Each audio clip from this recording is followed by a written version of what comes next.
The Nashville Predators currently find themselves in fourth place in the Central Division after 62 games skated. That means only 20 games remaining in the season. That's right, it's an 82-game season minus 62 games. That means 20 games left. I can do some basic math.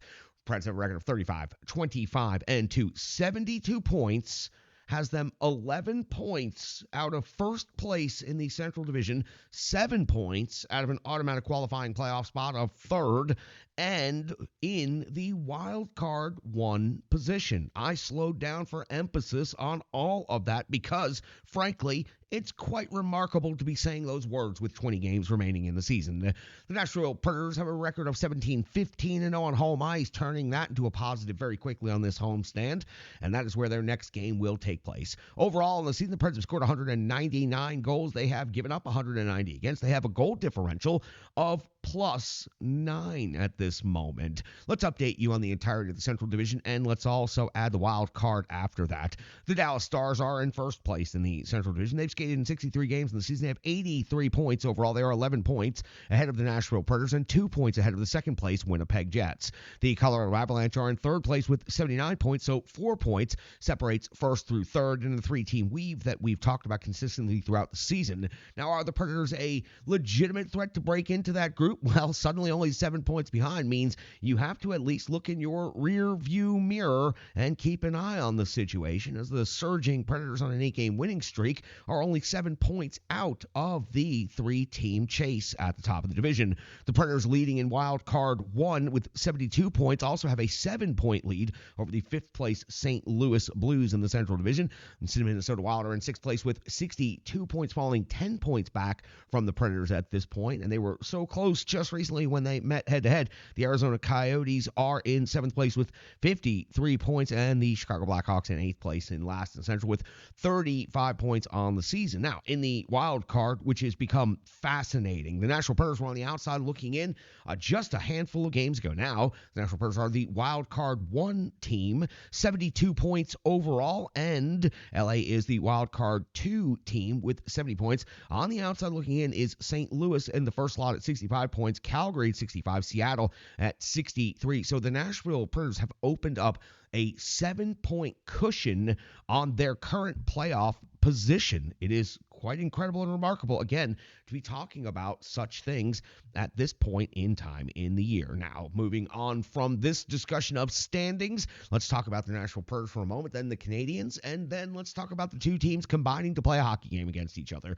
The Nashville Predators, after they wrap up this next game against the Montreal Canadiens, will close out the 5-game homestand against the Buffalo Sabres on Thursday night. Saturday, the Preds will be in Columbus, face off against the Blue Jackets for the first time this season. Early start time. Sunday, another early start time in Minnesota. So quick back-to-back 2-game road trip for the Nashville Predators over the weekend. On the 13th of March, the Preds will be in Winnipeg. On the 16th of March, the Preds will be in Seattle. That's, of course, the classic SEC basketball tournament time. Schedule it in for every year at this time when the Preds will be out of Nashville. Now, Predators and Canadiens are meeting for the second time this season, and this will wrap up the regular season series between these two teams.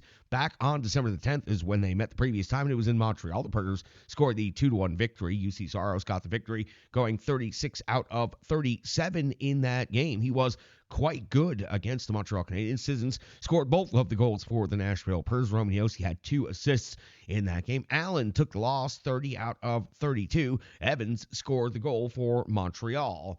Now, talking about Montreal, overall on the season, 23, 28, and 10.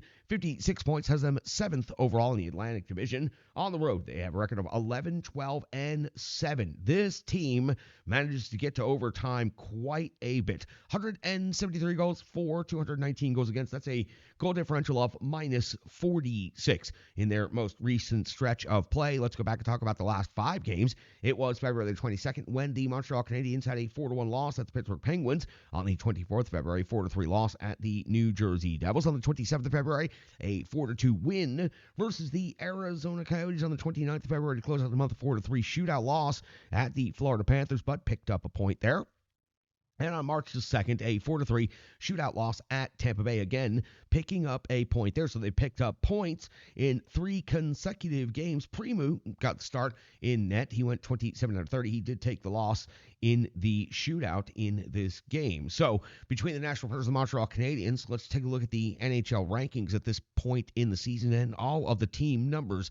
In the goals for category, Montreal, 2.77 goals per game is 27th best in the NHL, while the Nashville Predators, 3.18 is 15th. Now, while the Predators' goals for per game has ticked up quite a bit, their ranking has not really moved up too dramatically. They've remained right here in the middle teens for quite some time. But 3.18 is a really solid number for this Nashville Predators team, and they had dipped below 3 at one point when they were struggling not all that long ago. In the goals against category, the Predators giving up 3.06 per game. That's 16th in the NHL, while Montreal's giving up 3.49 per game.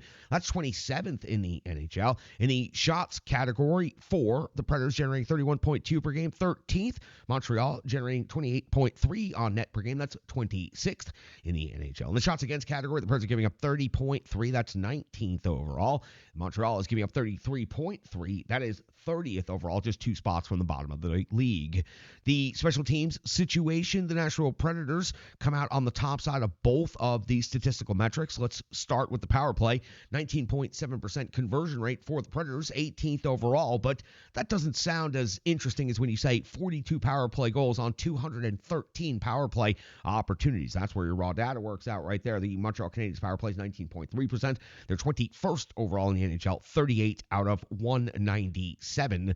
When it comes to the penalty kill, the Nashville Predators are killing off 76.2% across the season. That's 26th in the league. 46 power play goals against. It's a big number, but not as big as the number on the other side of the ledger. The Montreal Canadiens have given up 54 power play goals against on the season. They have the 30th rated penalty kill in the NHL, and their kill rate is 74.2%. When it comes to each and every team in the NHL, of course, there's a bunch of high-skilled individual players. We always like to run down the top 5 scorers for each of these clubs. Why don't we start with the visiting Montreal Canadiens in this situation? Suzuki, 24 goals and 35 assists for 59 points. That's a good season for a team that is only at 56 points overall in the year. Caulfield, 19 goals, 20 assists for 48 points. Matheson, 8 and 35 for 43. Monahan, 13 and 22 for 35. And Skovsky, 13 goals, 18 assists for 31 points overall. In the Nashville Predators statistics leaders, Philip Forsberg is at 29 goals, now 33 assists for 62 points overall, maintains his point per game pace. No reason to believe Philip Forsberg is going to slow down with the way that he is skating right now. The captain, Roman Josi, is on an absolute tear. He's at 15 goals and 46 assists now for 61 points, just 1 point behind Philip Forsberg. And long forgotten, except by me, are the early slow start by Roman Josi at the very beginning of the year. But no, he's made up that ground and then some, and it's no reason to believe the captain, Roman Josi, isn't going to put up one of his best seasons all-time offensively. No, not as good as that season, but I mean, the way he's piling up points, I'm just not going to doubt anything is possible. O'Reilly's at 22 goals and 29 assists for 51 points. Gus Nyquist also at 51 points. His breakdown goes 16 goals, 35 assists. And Tommy Novak, 5th on the team in scoring with 13 goals and 21 assists for 34 points. All he does is make plays. Potential goaltending matchup in this one, an updated stat sees UC Saros at a record of 26, 21, and 2, a 908 save percentage, a 2.82 goals against average, and Primu, who took the loss in the shootout, is a record of 5, 6, and 2 now, a 901 save percentage, 3.04 goals against average, 1 shutout. UC Saros has 2 shutouts on the season. That's got you all set up for the Nashville Predators to wrap up the 2-game regular season series against Montreal Canadiens at Bridgestone Arena. It's the 9th game that the Predators will attempt to win in a row. Impressive stuff by this Nashville Predators squad right now, whose season was almost left for dead. Now it's turning into something of legend very quickly. We've got to talk about what happened with the Nashville Predators last game. It was against Colorado Avalanche at Bridgestone Arena, and it was the pivot game of this 5-game homestand. It's called the Rebirth Sports Full Game Recap, and it's coming up next right here on the Renegades of Puck Podcast.